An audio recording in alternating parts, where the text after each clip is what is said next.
Where does this go? Does that go in the river?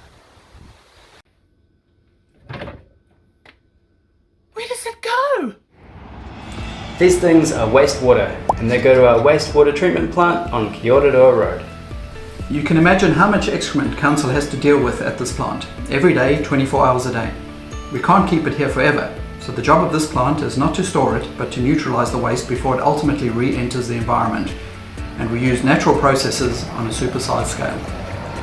First, these large settling tanks let the heavy solids sink to the bottom as sludge, while fats and oils float to the top where it's easy to skim them off. The solids from this process go through sludge digesters, where they get dried and disinfected before going to landfill as soil. Meanwhile, the liquids are pumped off to these open-air tanks that are filled with porous rocks. The massive surface area of the rocks allows for countless billions of microbes to naturally break down nutrients from the waste.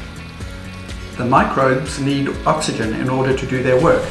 So the next step is to aerate the mixture by churning it up with these enormous, ultra high-powered egg beaters. Hold your nose and try not to fall in.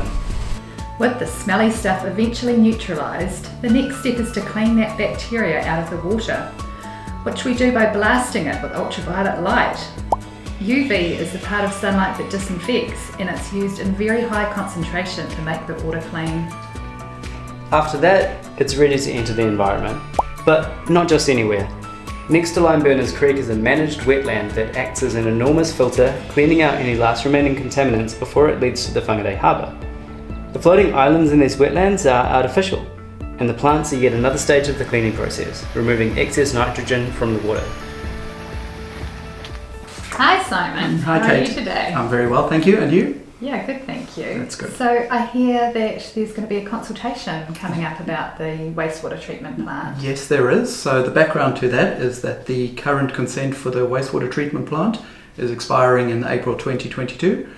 And before that, we need to apply to Northland Regional Council to get our consent renewed.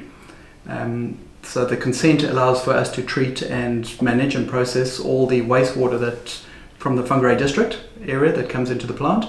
So will you need to be increasing the amount of discharge or the locations where you discharge? No, we're not. So nothing's going to change in that regard. The quantity that we're currently consented for is not going to be changed. So we'll still be discharging the same amount, and the quality will also be unaffected. We're hoping to improve on quality of discharge into the creek over time.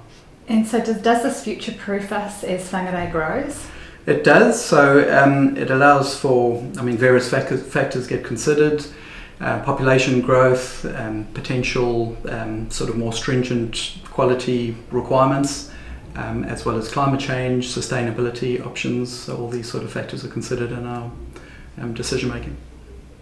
How do people get involved if they want to find out more and have their say? They can have a look at Council's website, as well as Council's section on Facebook, and also there'll be articles in their local newspaper to have a read.